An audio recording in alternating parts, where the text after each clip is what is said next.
श्री विद्यासागर जी महाराज की।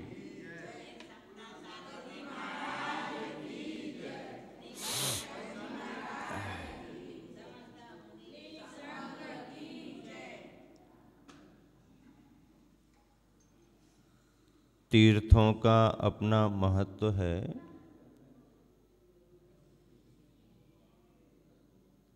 तीर्थों पर श्रद्धालुओं के द्वारा किए जाने वाले पूजा अभिषेक और विधानों का प्रभाव भी होता है। ऐसे तीर्थों से भारतीय वसुंधरा समृद्ध रही है। जहाँ पर तीर्थंकर भगवंतों का निर्वाण होता है वो निर्वाण स्थली सिद्ध क्षेत्र रहती हैं। जहाँ पर तीर्थंकर भगवंतों के अन्य कल्याणक हुआ करते हैं, गर्भ जन्म दीक्षा केवल ज्ञान आदि वो कल्याणक भूमि मानी जाती हैं। सामान्य मुनिजनों को जहाँ से निर्वाण प्राप्त होता है वो सिद्ध भूमि सिद्ध क्षेत्र कहलाते हैं। और जहाँ पर तीर्थंकर भगवंतों के कल्याणक नहीं हुए, किन्हीं मुनियों का निर्वाण भी नहीं हुआ, लेकिन फिर भी मंदिरों का समुदाय है, मंदिरों की ऐतिहासिकता प्राचीनता है और कहीं कोई प्रभावना के प्रसंग घटित हुए तो उन्हें अतिशय क्षेत्र कहा जाता है। सिद्ध क्षेत्र अलग होते हैं, कल्याणक क्षेत्र अलग होते हैं और अतिशय क्षेत्र अलग होते हैं। लेकिन इनसे भी हटकर के कुछ क्षेत्र ऐसे होते हैं जो भले ही इस रूप में प्रसिद्ध ना हो, लेकिन प्रसिद्ध क्षेत्र के रूप में अवश्य ही जाने जाते हैं। और ऐसे प्रसिद्ध क्षेत्रों में गोमटेश्वर बाहुबली का नाम है, अंतर्राष्ट्रीय स्तर पर प्रसिद्ध हैं। बेलाखों में एक नहीं है, दुनिया भर में एक खड़े हुए हैं। खड़े सो खड़े अपनी मुनि अवस्था में खड़े रहे सो अभी भी खड़े हैं। अड़े सो अड़े, खड़े सो खड़े और बड़े सो बड़े हैं। कुंडलपुर के बड़े बाबा और दक्षिण के खड़े बाबा प्रसिद्धि को प्राप्त है। कथानक है उनका, उनका इतिहास है।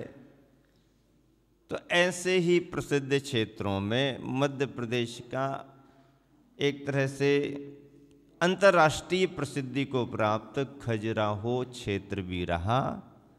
और ऐसे खजुराहो क्षेत्र के चतुर्मास की संपन्नता के बाद आचार्य श्री का जो मंगल विहार हुआ तो आसपास के ग्राम नगर, राजनगर आदि होकर के छतरपुर नगर को लाभ मिला।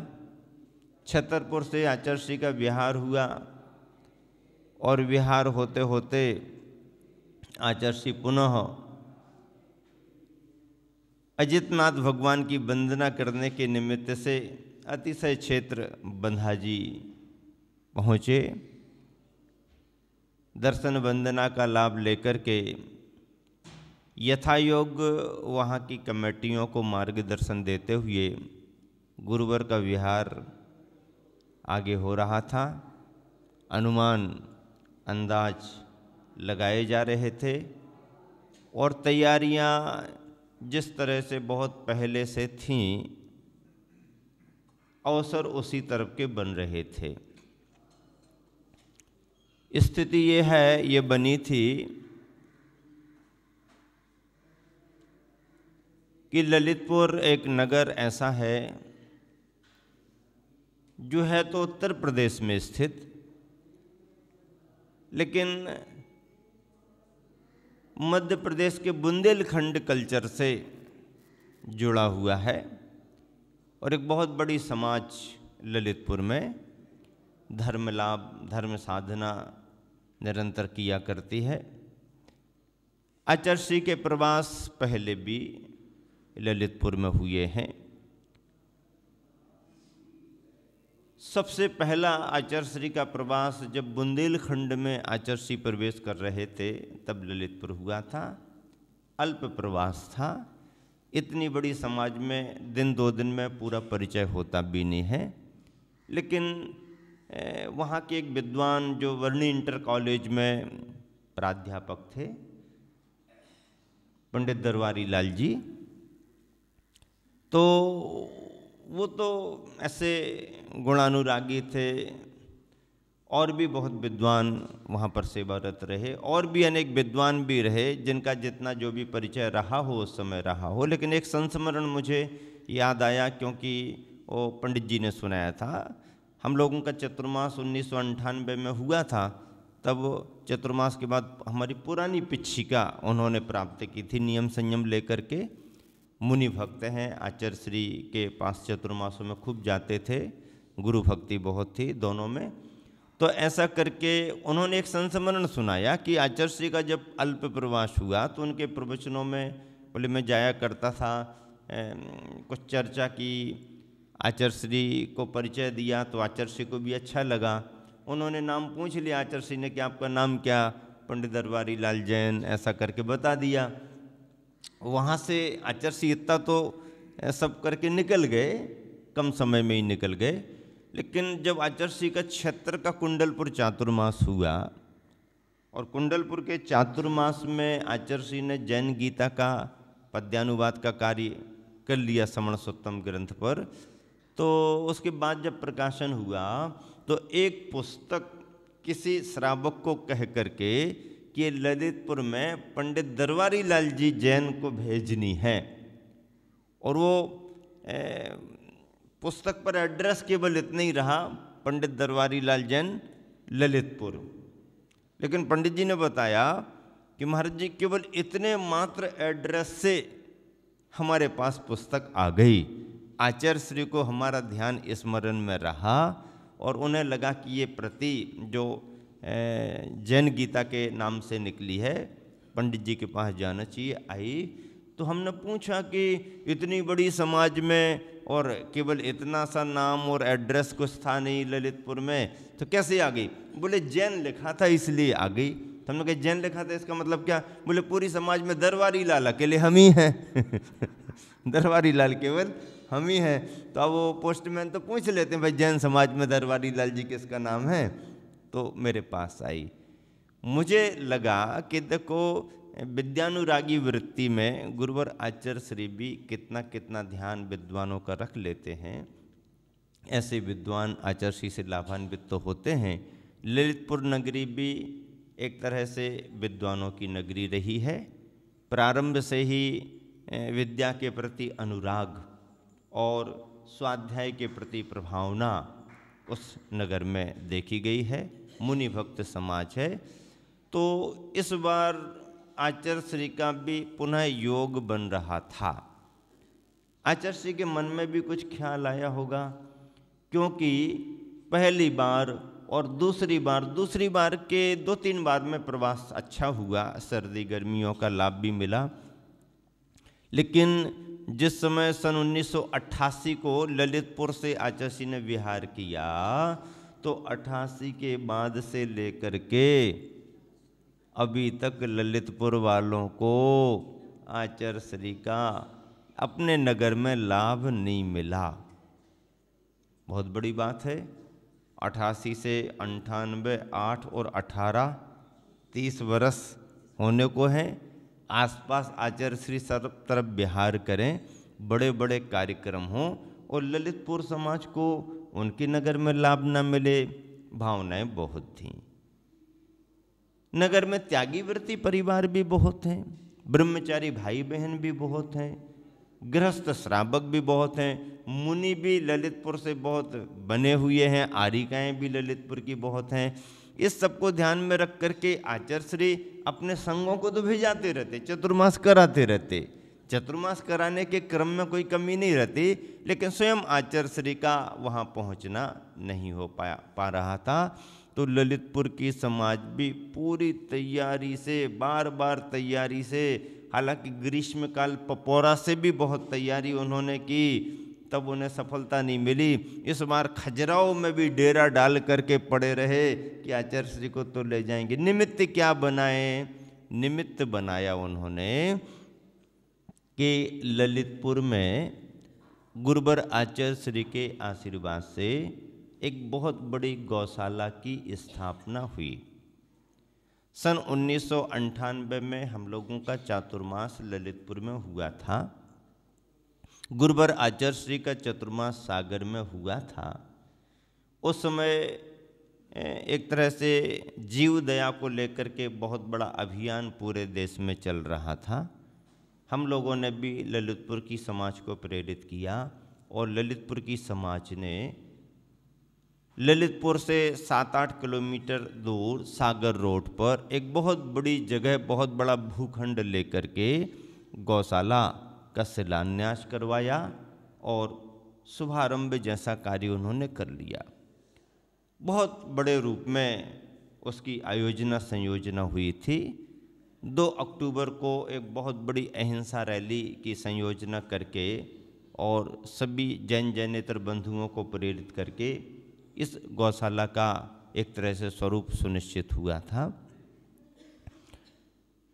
निरंतर कमेटी उसमें कार्य करती रही। उनके इस कार्य की उपलब्धियां भी बहुत हुई। विशेष रूप से समझ लीजिए कि सुभाष सराफ, सतीश नजा, ज्ञानचंद जी मलिया वाले और भी अनेक कार्यकर्ता जो गौशाला को निरंतर लगे रहते थे, बड़ी टीम थी उनकी। ये सभी कार्य करते ही करते थे। तो इस तरह से उन सभी की संयोजना में, वहाँ की पंचायत के संरक्षण में, सभी कार्यकर्ताओं के सहयोग से बड़ी टीम बनाई थी उन्होंने और उस हिसाब से गौशाला की रूपरेखा चल रही थी। बहुत आदर्श गौशाला, अच्छी गौशाला थी, जानवरों को बहुत संरक्षण मिला। और इस तरह से होते करते उन्हें ऐसा लगा कि और स्थान की प्रभावना बढ़े।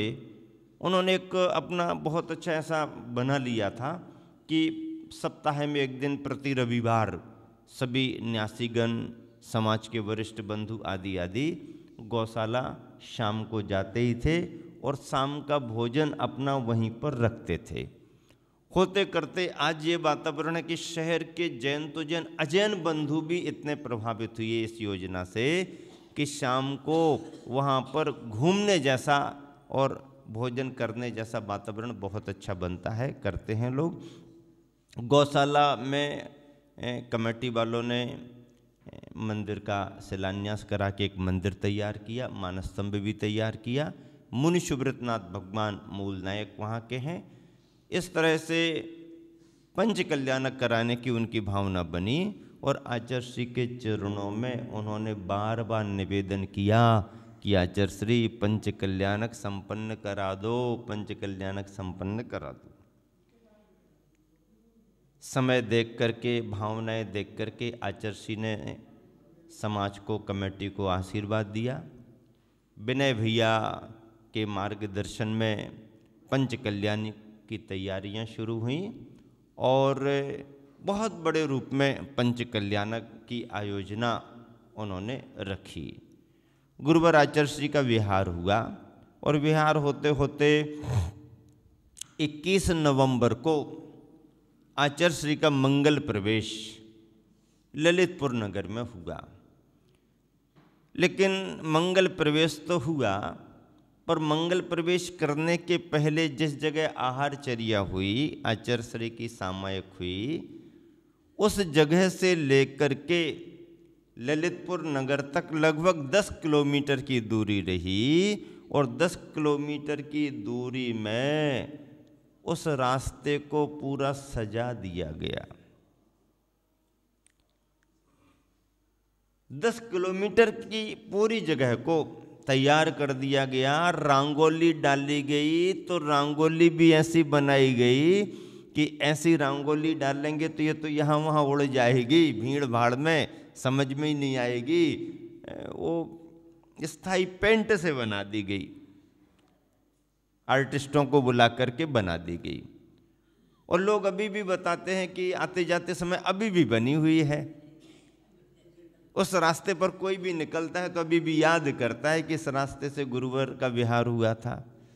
10 किलोमीटर तक भव्य अगवानी का वातावरण अपने आप में है।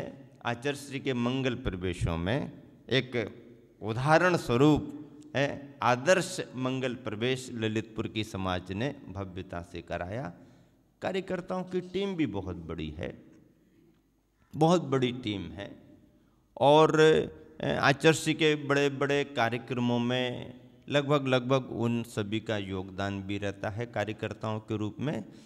तो इस तरह की संयोजना आप सब लोगों ने देखा होगा, कितने अनुशासित तरीके से, कितने व्यवस्थित तरीके से, कितनी अपनी साज सज्जा से, कितनी अपनी भावनाओं से, कितने भक्ति भावों से लोग अपने गुरुवर का संग सहित मंगल प्रवेश करा रहे। ये समाज की भावनाएं हुआ करती हैं, इसमें कोई निर्देश और कोई संयोजना नहीं, ये तो समाज की अपनी भावनाएं हुआ करती हैं।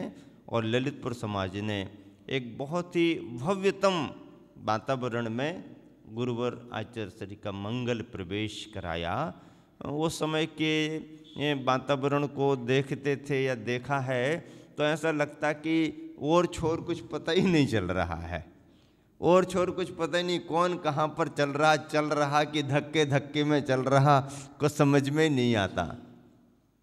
आचार्य श्री अपनी सहज चर्या के साथ, जो उनकी अपनी वृत्ति है, नासाग्र दृष्टि है, संघ का अनुशासन, संघ की व्यवस्था के तहत अपने आगे बढ़ते रहे। और वह दृश्य सभी ने देखा। पंच कल्याणकों में जैसे कार्यक्रम होते हैं, उनकी तैयारियां गौशाला परिसर में बड़े रूप में हो रही थीं। आचार्य श्री का मंगल प्रवेश क्षेत्रपाल जी क्षेत्र पर हुआ। 2 दिन का प्रवास आचार्य श्री का, समझ लीजिए कि सायंकालीन बेला में मंगल प्रवेश हुआ। अगले दिन आचार्य श्री की आहारचर्या हुई, प्रवचन आदि हुए, पात्रों का चयन भी हुआ। और दूसरे दिन चर्या करके आचार्य श्री का गौशाला के लिए विहार होता है।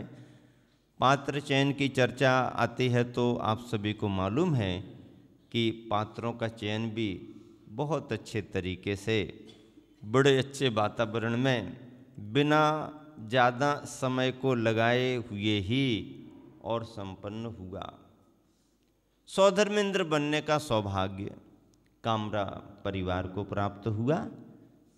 विनोद कामरा, मुकेश कामरा, उनका काम ललितपुर, सूरत और भी अन्य जगहों में, उनके पिता, परिवार, सभी जन बड़े धार्मिक हैं और निरंतर दान पुण्य से परिवार जुड़ा रहता है। उनकी अपनी भावनाएं थी कि गुरुवर आचार्य श्री का यदि आगमन होता है और पंच कल्याणक उनके सानिध्य में संपन्न होता है तो सौधर्मेंद्र की पात्रता को प्राप्त करने का भाव बनाए हुए थे। और भी अन्य बंधु भी पात्रता पाने का भाव तो रखते हैं, लेकिन अब पुण्य जिसका जोर मार जाए, पैसे से जोर नहीं मारता है पुण्य, पुण्य पैसे से जोर नहीं मारता है, पुण्य तो भावनाओं से जोर मारता है। कई बार तो ये देखने में आता है कि जिनकी उम्मीदें रहती हैं वो ढीले पड़ जाते हैं, जिन पर लोग ख्याल देते हैं कि भैया ये ऐसा करेंगे, ऐसा करेंगे, इनके द्वारा होगा, ऐसा होगा, वैसा होगा, ये तो कर ही लेंगे, तो कई बार वो ढीले पड़ जाते हैं। और जिनकी उम्मीद ही नहीं होती है और अंदर अंदर भाव बना करके बैठे रहते हैं, और यदि उनके पुण्य ने जोर मार दिया तो नंबर लग जाता है और वो लाभ ले लेते हैं। ऐसा कई बार होता है। सोचने वाला सोचते ही रहता है और को बिना विचारे और एकदम बिल्कुल भावना में आके तैयारी अपनी देख करके और बोली ले लेते हैं। तो पुण्य का जोर भी होना एक बात अवश्य है।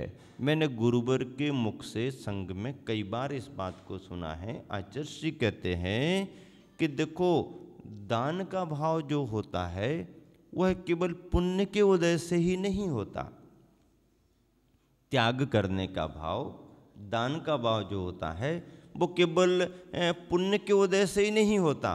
पुण्य के उदय से तो पैसे का, द्रव्य का, लक्ष्मी का आना होता है। पुण्य के उदय से हमारे लिए इसका लाभ होता है। पुण्य के उदय में हमारे लिए द्रव्य, लक्ष्मी प्राप्त होती है। तो पुण्य के उदय से तो मिल जाती। अब लेकिन पुण्य के उदय से अच्छे कार्यों में लग जाए, मिली गई सामग्री तो पाप में भी लग जाएगी। मिली हुई सामग्री पाप में भी लग जाती है। और पुण्य का उदय नहीं है और पैसा तुम्हारे योग में है पैसा का योग तो है, उतना पुण्य का उदय तो है, लेकिन और ज़्यादा साथी से पुण्य का योग नहीं है। तो पुण्य के उदय से आया हुआ पैसा कहाँ चला जाएगा? कहाँ चला जाएगा? हाँ, यदि साथी से पुण्य का योग नहीं है और सामान्य पुण्य के योग से तुम्हारे को पैसा मिल गया और वर्तमान में यदि तुम्हारा पुण्य अच्छी तरफ प्रेरित नहीं कर रहा तो वो पैसा तुम्हें कहाँ ले जाएगा? मिला हुआ पैसा 3 तरह की ड्रेसों में चला जाता है।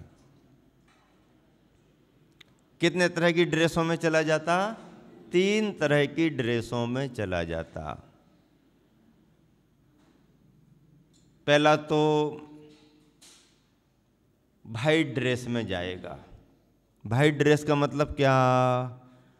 मेडिकल लाइन, डॉक्टर साहब, बीमारी पर बीमारी, घर में 1-2 नहीं सबई, और 1-2 प्रकार की नहीं सब प्रकार की बीमारियां हैं। तो पैसा कहाँ लग रहा? पैसा वाइट ड्रेस में जा रहा।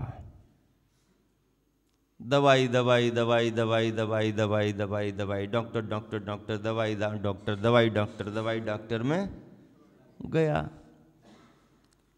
मान लीजिए वहाँ नहीं गया तो फिर काली ड्रेस में चला जाएगा। अब काली ड्रेस किसकी है? काला कोट, कचहरी, लड़ाई झगड़ा, जमींदारी, फौजदारी, ये वो, ऐसा वैसा, अदालत में अदालत में अदालत में अदालत में अदालत में, आना जाना, कोर्ट कचहरी, कोर्ट कचहरी, कोर्ट कचहरी, लगे हैं कानून की उलझन में। काली ड्रेस में जा रहा। मान लो इस ड्रेस में नहीं भी गया और दोनों ड्रेसों से बच गए तो फिर खाकी ड्रेस में चला जाएगा। खाकी ड्रेस किसकी है? पुलिस वालों की। खाकी ड्रेस में चला जाएगा। सेठ जी, हाँ आ गए, हफ्ता महीना हो गया, 2 महीने हो गए सेठ जी, याद ही नहीं किया आपने तो। होली दिवाली तो याद कर लिया करो। हो साहब, आ जाएंगे, हो जाएगा। और लड़ाई झगड़ा, थाने में एक बार चले गए तो थाने में गए तो चाहे आप अपने मन से गए हो और चाहे आपको मजबूरी में जाना पड़ा हो, पर एक बार थाने की सीढ़ियाँ चढ़ गए, कोतवाली की सीढ़ियाँ चढ़ गए तो दान दक्षिणा तो पक्की दान दक्षिणा, वो भी दान दक्षिणा है ना, तो हो गई। और एक बार परिचय हो गया, बस आना जाना, तो खाकी ड्रेस में जा रहा है। मतलब ये है कि पैसा तो तुम्हारे पास है, लेकिन किन किन ड्रेसों में जा रहा? सफ़ेद ड्रेस में, काली ड्रेस में, और खाकी ड्रेस में जा रहा। अब पैसा इनमें ना लगे, पैसा तुम्हारा बचे और अच्छे कार्य में लगे, और तुम्हारा पैसा इन ड्रेसों में खर्च ना हो, तो भैया बिना ड्रेस वाले की बात मानो। किसकी बात मानो? हाँ, बिना ड्रेस वाले की बात मानो, जिनका ना कोई ड्रेस है और ना कोई एड्रेस है। ना ड्रेस है और ना एड्रेस है, उनकी बात मानो। भगवान की बात मानो, महाराज की बात मानो। भगवान को मानने वाले तो मिल जाते हैं, भगवान की मानने वाले मुश्किल से मिलते हैं। महाराज को मानने वाले तो मिल जाते हैं, महाराज की मानने वाले मुश्किल से मिलते हैं। 3 ड्रेसों के चक्कर से बचना है तो बिना ड्रेस बिना एड्रेस वाले भगवान और महाराज गुरुओं की बात मानो। क्या कहते हैं गुरु महाराज? आचार्य श्री क्या बताते थे, क्या बताते हैं? हम लोग जब संग में थे तो आचार्य श्री कहते कि ग्रंथों में लिखा है कि पुण्य के योग से भले ही तुम्हें संपदा की प्राप्ति हो जाए, पैसे की लक्ष्मी की प्राप्ति हो जाए, लेकिन यह पैसा तुम्हारा तब तक अच्छे कार्यों में नहीं लगेगा जब तक कि पूर्व जन्म में तुमने कोई तप त्याग का संस्कार ना लिया हो। तप त्याग का संस्कार लिया होगा पूर्व में तुमने, तो ही तुम्हारा द्रव्य धर्म के कार्यों में लगेगा, दान पुण्य में लगेगा।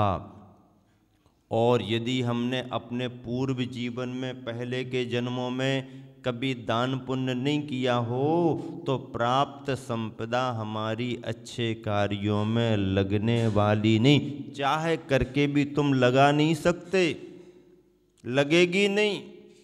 और अनाप शनाप उल्टे सीधे कामों में, फालतू कामों में लगता रहेगा। कहते भी हैं कि पैसा जैसा आता है वैसा जाता भी है। हाँ, पाप की कमाई बचती भी नहीं है और यदि अंदर ले जाओ तो पचती भी नहीं है। पाप की मतलब अन्याय की कमाई। हिंसा आरंभ तो होता ही होता है, ये पापग्रस्त का त्याग नहीं है इसका। हिंसा आरंभ तो उसके लिए तो प्रतिदिन का दान पुण्य है। लेकिन विशेष पाप की कमाई क्या मानी जाती है? जो अनीति और अन्याय की कमाई होती है, जो किसी के शोषण करके कमाई की जाती है, डायरेक्ट हिंसा के साधनों से जुड़ी हुई कमाई होती है, वो कमाई पाप की कमाई मानी जाती है। वह कमाई तुम्हारे पास टिकेगी नहीं, बचेगी नहीं और पचेगी भी नहीं, कहीं ना कहीं से निकलेगी। इसलिए न्याय नीति का ध्यान रख करके भले ही बहुत ज़्यादा संग्रह ना हो पाए, बहुत बड़ा दान पुण्य ना भी कर पाए तो भी चलेगा, लेकिन पाप की कमाई ज़्यादा नहीं होना। हिंसा आरंभ तो ग्रस्त करता ही है, वो भी पाप माना गया है। वह उसकी भूमिका के अनुसार उसके दान पुण्य से, पूजा पाठ से क्षम्य हो जाता है, कुछ कम हो जाता है। लेकिन डायरेक्ट हिंसा की कमाई, डायरेक्ट अनीति अन्याय की कमाई, डायरेक्ट हमारे में शोषण का कार्य जुड़ा हुआ हो तो वह कभी लाभदायी नहीं होता है। ऐसे श्रम और मेहनत की कमाई से अर्जित द्रव्य यदि हमने भव भवांतर में कभी दान पुण्य का काम किया होगा तो इस भव में भी वह दान और त्याग के रूप में लग सकता है। तो धन पैसे वाले तो बहुत होते हैं लेकिन भाव नहीं बन पाते। बच्चे का जन्मदिन मनाना होगा तो 1,50,000 से नीचे काय को खर्च करेंगे। बांसवाड़ा ले चलो, बड़ी वाली होटल बुक कराएंगे। शादी समारोह हो गया तो लगा दो, काय के लिए इकट्ठा कर रहे हैं, बढ़िया पंडाल, कितने प्रकार की मिठाइयाँ। और कोई कमी हो तो बताओ भैया, मीनू पहले तैयार हो गया है। कितने प्रकार की सब्जियाँ, कितने प्रकार के ड्राई फ्रूट्स, कितने प्रकार के कच्चा पक्का देसी विदेशी। और कुछ कमी हो तो बताओ। दिन में नहीं, दिन में मजा नहीं आता। दिन में क्या, अच्छा बढ़िया डेकोरेशन हो ना, जहां मिठाइयां रखी हो बढ़िया, ऊपर से हेलोजन से कीड़े भी उस पर गिरना, और लोग समझेंगे कि ये काले काले जो पड़े शायद इलायची वगैरह डली होगी। चमक धमक में समझ में आएगा नहीं। बढ़िया अच्छे से अच्छा, बहुत अच्छा, हा बढ़िया। और गजब कर दिया आपने तो यार, कितना। अरे तो काय के लिए कमाते हैं क्या, बार बार मौके आते हैं क्या, लगा दो। और कुछ हो तो बताओ, अभी भी बताओ। ऐसा करके पैसा ऐसे में तो खर्च हो रहा है, अनाप शनाप खर्च हो रहा, मान मर्यादा को छोड़ करके भी हो रहा है। अरे रात्रि में खुद भोजन करो तो पाप माना, परिवार भोजन करे तो पाप माना। चलो ठीक है, कोई बात नहीं, मान लो नहीं भी छोड़ पाते हो, या परिवार में मजबूरी है, तुम्हारा धंधा पानी, खुद व्यक्तिगत तौर पर नहीं छोड़ पा रहे तो कोई बात नहीं, उसकी कोई सार्वजनिक चर्चा नहीं। लेकिन सार्वजनिक तौर पर कार्ड छपाकर अहिंसा परमो धर्म की जय, अरे श्री वीतरागाय नमः, मूल नायक भगवान का नाम, और जिन गुरु जिन मुनि से परिचित हैं उनका भी आशीर्वाद, और आपके आगमन तक चलने दो, महावीर भगवान की जय। अरे भैया, जैनियों ने सच्चे धर्म को बदनाम कर दिया है। जैनियों को ऐसे काम करने पर जैन कहलाने का अधिकार नहीं है। ऐसे कार्डों को भगवान की बेदी पर रखने का अधिकार नहीं, क्योंकि जिसमें रात रात में भोजन करने की सुविधा दी गई है, वह हिंसा का, वह अमर्यादा का कार्ड भगवान की पवित्रता की बेदी पर नहीं रखना चाहिए। यदि वो रखता है तो महाप्राश्चित उसे करना चाहिए। विधि विधान से भी शुद्धि नहीं होगी उसकी। ऐसे कार्ड बेदी पर नहीं रखना चाहिए जिसमें आगमन तक लिखा हो। कार्यक्रम देना ही नहीं चाहिए। और शान शौकत में तो जो जैन कुलों में जिनका त्याग कराया जाता है, वो चीजें भी शान शौकत में जुड़ने लगी, अभक्ष वस्तुएं भी जुड़ने लगी हैं। क्या मतलब है, क्या जैनी का परिवार क्या कहलाता है, जैन की परंपरा क्या कहलाती है, जैनों का आदर्श क्या कहलाता है, हम तीर्थंकर आदिनाथ महावीर के वंशज कैसे माने जाएंगे। बंधुओं, ध्यान तो रखो, थोड़ा कुछ विचार तो करो। प्रेम व्यवहार होता है,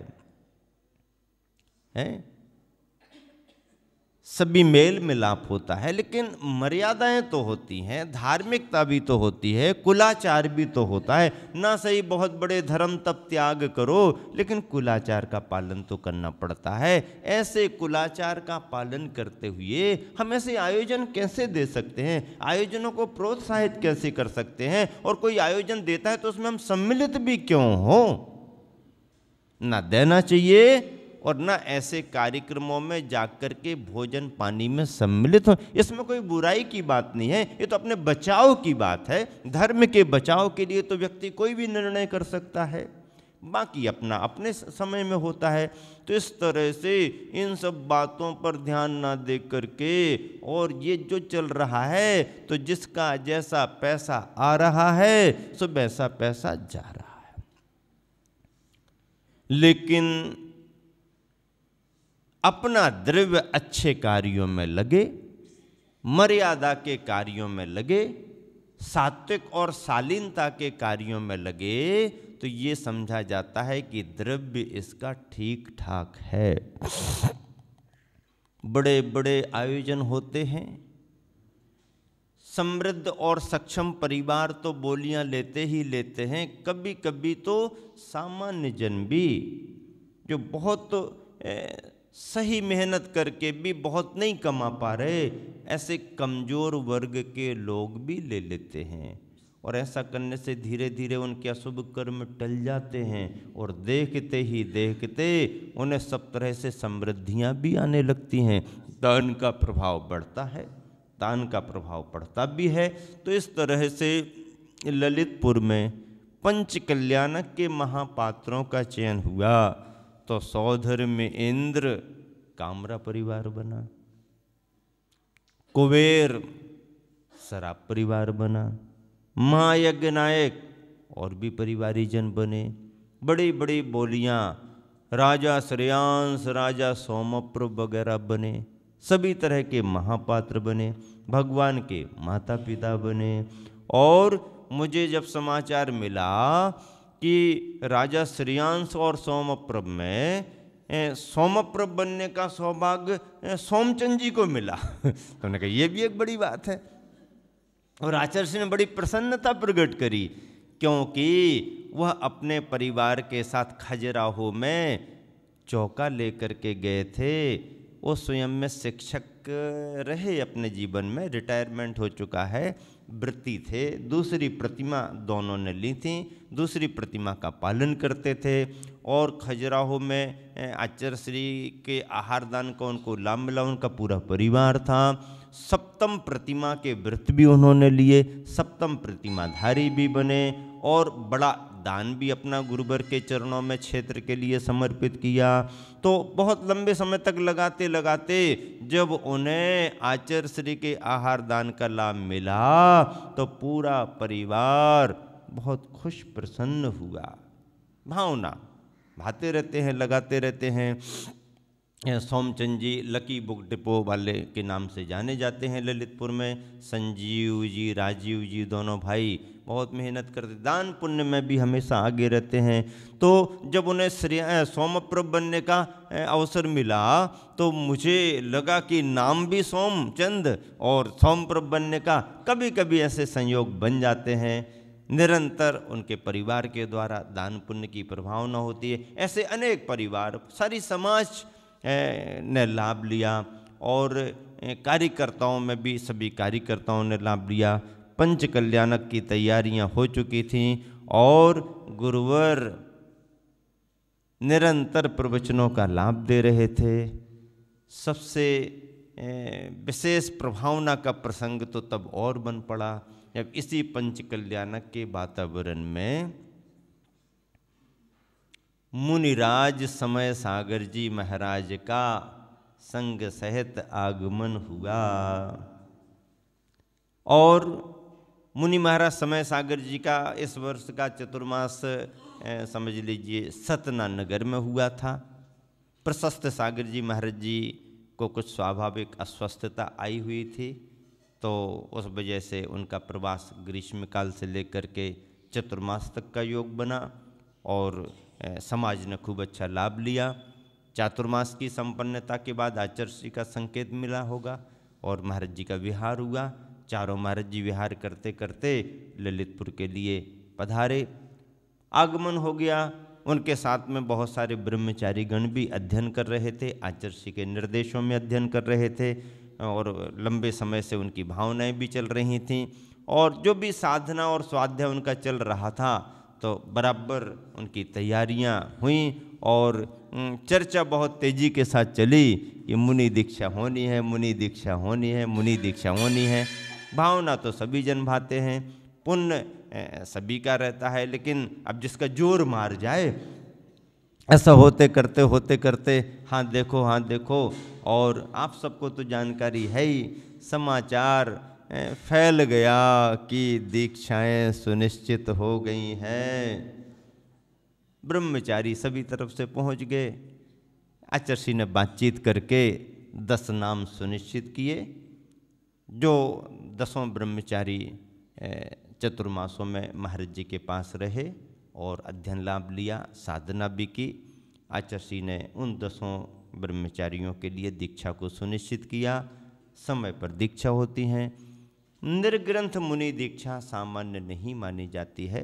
क्षुल्लक एलक दीक्षा अपनी जगह अलग होती है, लेकिन निर्ग्रंथ मुनि दीक्षा का अपना मोक्ष मार्ग में महत्व है। साक्षात मोक्ष मार्ग की शुरुआत निर्ग्रंथ मुनिपने से ही प्राप्त होती है। और आचार्य कुंद स्वामी स्वयं अपने ग्रंथ प्रवचन सार में लिखते हैं भव्य आत्मा के लिए कि यदि आप दुख से छुटकारा पाना चाहते हो तो श्रामण्य को अंगीकार करो। पडिवज्जदु सामन्नम यदि इच्छति दुख परिमोक्षम। प्रवचन सार के चारित्र चूलिका अधिकार में ये बात आई है।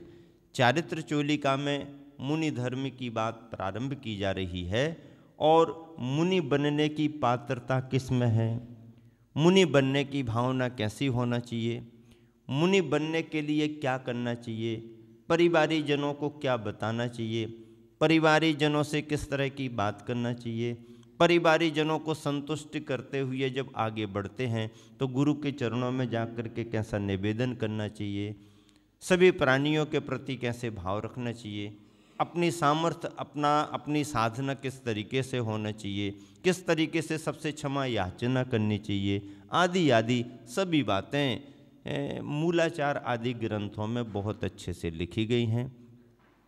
संघ में इन ग्रंथों का चलन हमेशा होता रहता है।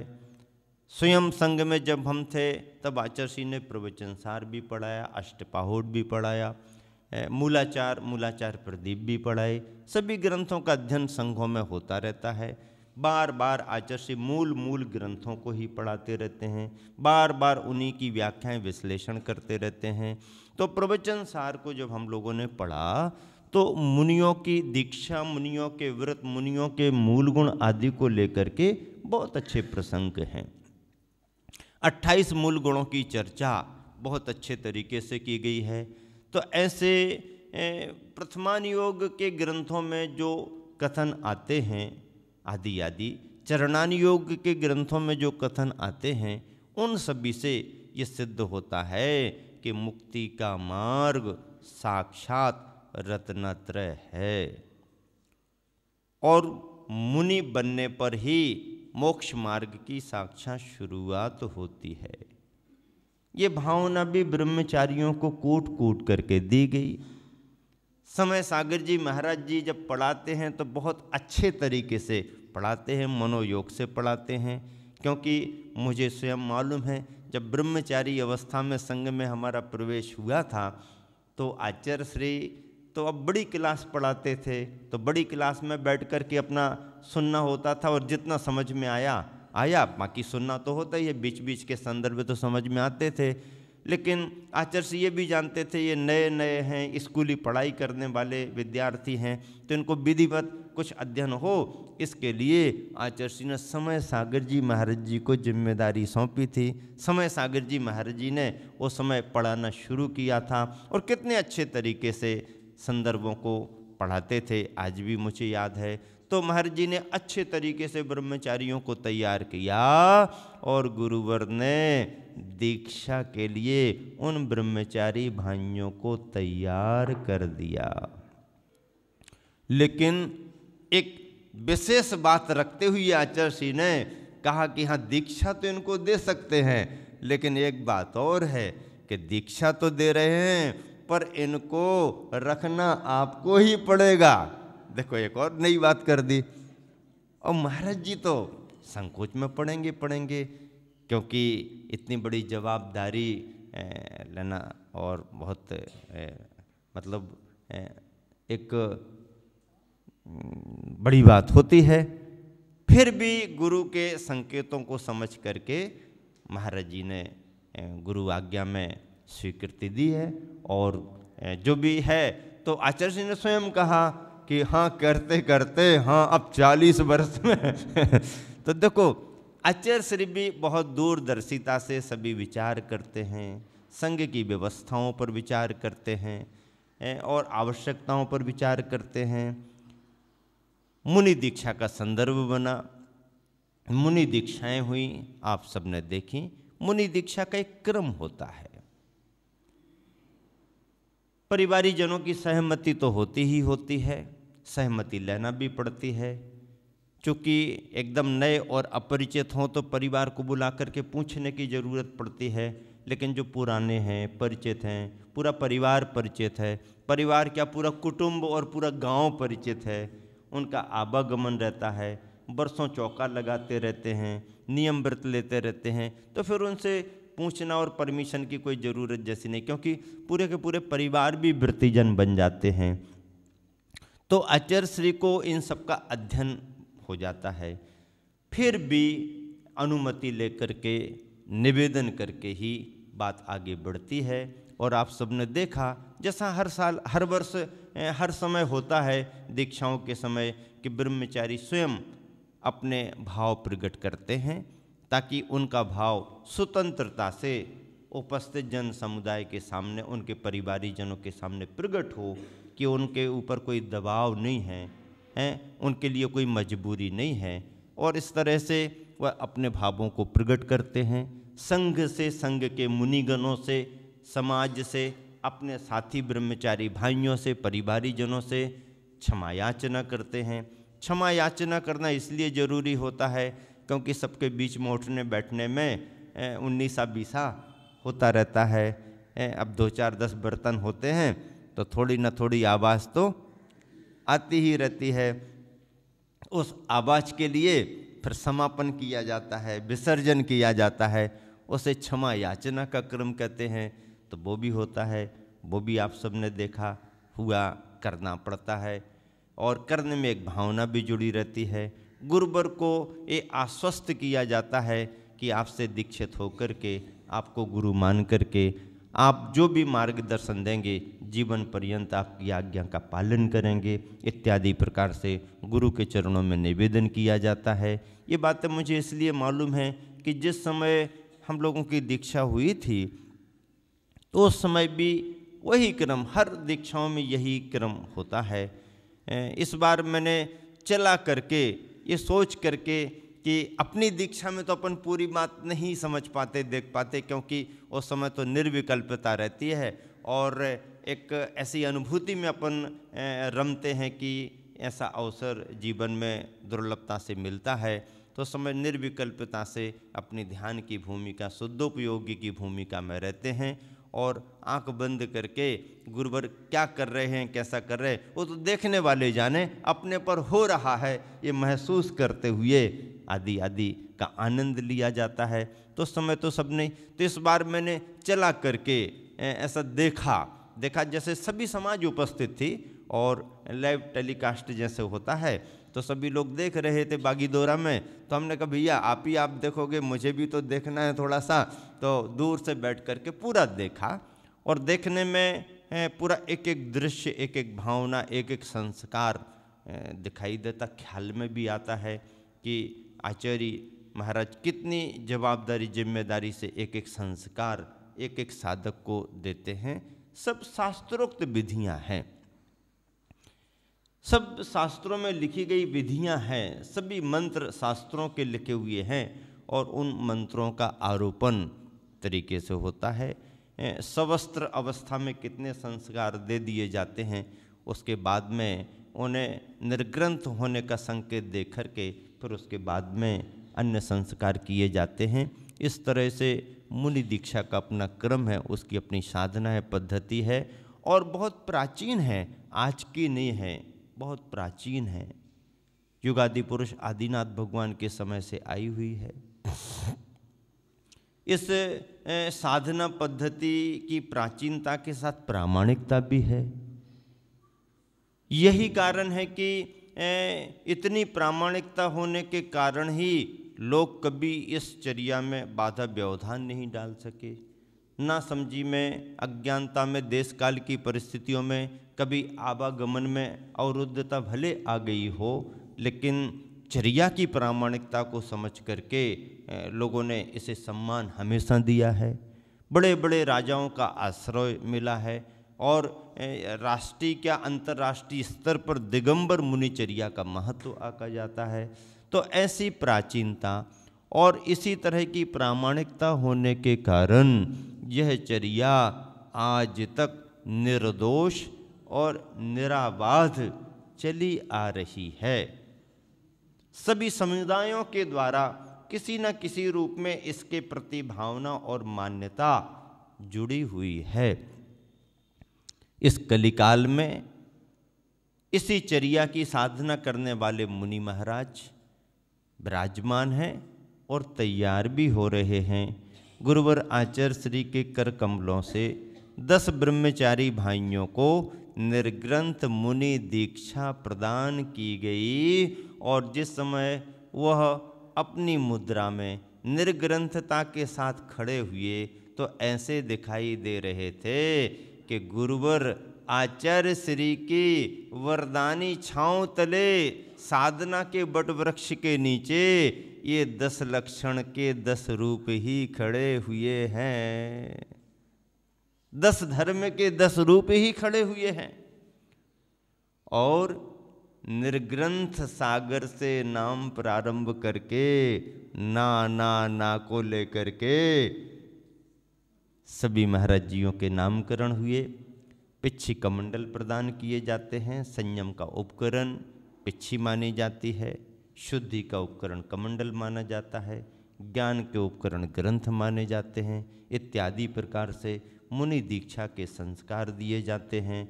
और उस पंच कल्याणक महोत्सव में जहाँ पर मूल नायक मुनि सुब्रतनाथ भगवान के पंच कल्याणक में विधि नायक आदिनाथ भगवान की दीक्षा हो चुकी थी, उसी मंच पर इन साधकों के लिए भी मुनि दीक्षा प्रदान की गई। पंच कल्याणक महामहोत्सवों में दीक्षा के अवसर पर दीक्षाएं प्रदान होना भी अपने आप में एक योग है। पहले से तो कुछ सुनिश्चित था नहीं। कई बार लोग आचार्य से कहते हैं, आचार्य आप पहले से क्यों नहीं बता देते हो? तो आचार्य कहते हैं कि बिना बताए ही जगह छोटी पड़ने लगती है। अब यदि बता दिया जाए तो फिर तो हम अपना कार्य ही नहीं कर पाएंगे। बिन बताए कोई जरूरत नहीं।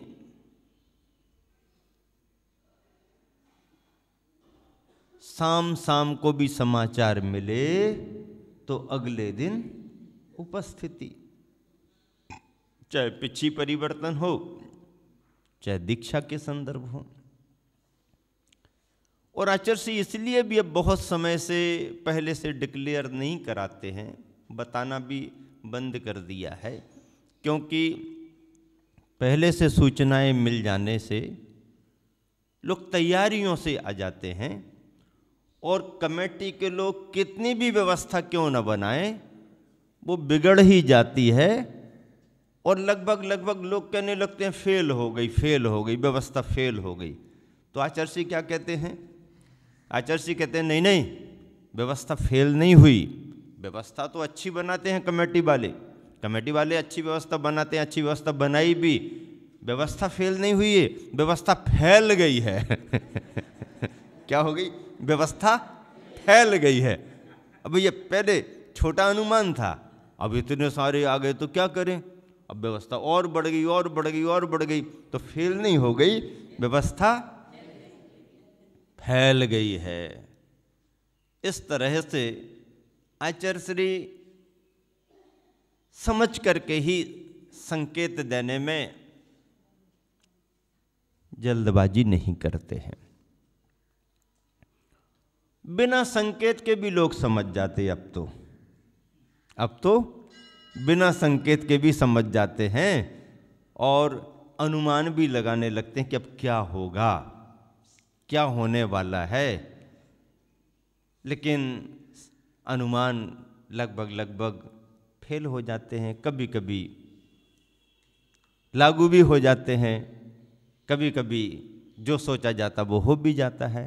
तो ऐसा होते करते पंच कल्याणक अच्छे से संपन्न हुआ। गर्भ कल्याणक, जन्म कल्याणक, दीक्षा कल्याणक, ज्ञान कल्याणक, निर्वाण कल्याणक, पंच कल्याणकों का अपने आप में प्रतिमाओं के लिए महत्व है। प्रतिमाओं की प्रतिष्ठा इन पंच कल्याणकों के संस्कारों से होती है। और जहाँ पर पाषाण की प्रतिमाएं निर्ग्रंथता को प्राप्त कर रही थीं, उसी आयोजन में, उसी मंच पर साक्षात जीवंत साधक निर्ग्रंथता को प्राप्त कर रहे थे। इतिहास की बात है, जैन परंपरा के लिए उपलब्धि की बात है, गुरुवर की कृपा की बात है, और समाज के लिए बहुत बड़े सौभाग्य की बात है। ललितपुर की समाज इस मायने में भाग्यशाली रही कि भले ही उन्हें गुरुवर का पुनः आगमन कराने में 30 वर्ष लग गए हों, लेकिन आगमन गुरुवर का ललितपुर समाज के लिए एक ऐतिहासिक बन गया। और इस तरह से पंच कल्याणक को संपन्न कराते हुए समाज तो बहुत भावनाएं लेकर के बैठी थी कि गुरुवर का आगमन पंच कल्याणक के निमित्त से हुआ है, तो अब ललितपुर नगर को शीतकालीन वाचना का समय मिल जाएगा। और तैयारियां भी लगभग समाज ने शीतकालीन वाचना के लिए कर दी थी। पर शीतकालीन वाचना कहाँ होगी, कौन कहे? आचार्य तो कहते हैं जहाँ है वहीं हमारी वाचना चल रही है। गौशाला परिसर अपने आप में इस मायने में महत्वपूर्ण बन गया कि उस परिसर में मंदिर भी बन गया, मानस्तंभ बन गया। धर्मायतन बनने से आवागमन भी बढ़ जाता है और स्थान का महत्व भी बढ़ जाता है। कार्यकर्ताओं को पूजा पाठ करने का अवसर भी मिलने लगता है। धार्मिक भावनाएं जुड़ी रहती हैं, तो धार्मिक भावनाओं के साथ धार्मिक परिसर के निकट यदि जीव दया का कोई कार्य भी होता है तो उसमें भी भावनाएं बनी रहती हैं। गौशाला सामान्य बात नहीं होती है, गौशालाओं का संचालन भी काफ़ी कठिन होता है, लेकिन इसके बावजूद भी समाज और कार्यकर्ताओं का उत्साह गौशाला को आदर्शमय बनाए हुए है और प्रबंध उनका सुचारू चल रहा। ऐसी गौशाला निरंतर आगे बढ़ रही हैं और गौशाला तो गौशाला रही, लेकिन इतना बड़ा परिसर उन्होंने डेवलपमेंट कर लिया कि आज एक तरह से वह लोगों के आने जाने के लिए तो बड़ा अच्छा स्थान रहा ही रहा, पूजा पाठ का भी स्थल बन गया। मुनि सुब्रतनाथ भगवान की प्रतिमा विराजमान करके पंच कल्याणक का कार्यक्रम संपन्न कराना गौशाला कमेटी के लिए, कार्यकर्ताओं के लिए और समाज के लिए एक बहुत बड़ी प्रभावना की बात और बहुत बड़े सौभाग्य की बात रही। ललितपुर वालों ने भावना भले ही लगा के रखी हो कि आचार्य रुकें रुकें रुकें, तैयारियां भी उन्होंने की, लेकिन गुरुवर क्या लक्ष्य लेकर के चल रहे हैं किसको पता। और एक दिन ऐसा हुआ कि भावनाएं तो सभी लोग रखते रहे, निवेदनों पर निवेदन करते रहे, लेकिन गुरुवर का आगमन 21 नवंबर को हुआ। 19 नहीं 21 कार्यक्रम करा के, कार्यक्रम भी 19 होता है, 20 होता है, 21 होता है, तो कार्यक्रम 19 नहीं कराया। समाज बंधुओं ने जब आगमन में 21 कार्यक्रम किया, भावनाएं रखी, पंच कल्याणक कराने में जब उन्होंने 19 काम नहीं किया, 21 काम किया, तो आचार्य श्री ने 21 नवंबर को प्रवेश करके अपना कार्य भी 21 ही कर दिया। और फिर 1 दिसंबर को मध्याह्न में गुरुवर ने गौशाला से बिहार कर दिया। और अब आगे किस ओर जाते हैं इसकी चर्चा आपको आगे सुनने को मिलेगी। समय देख करके यहीं पर आप सभी को विराम देता हूँ। महावीर भगवान की जय।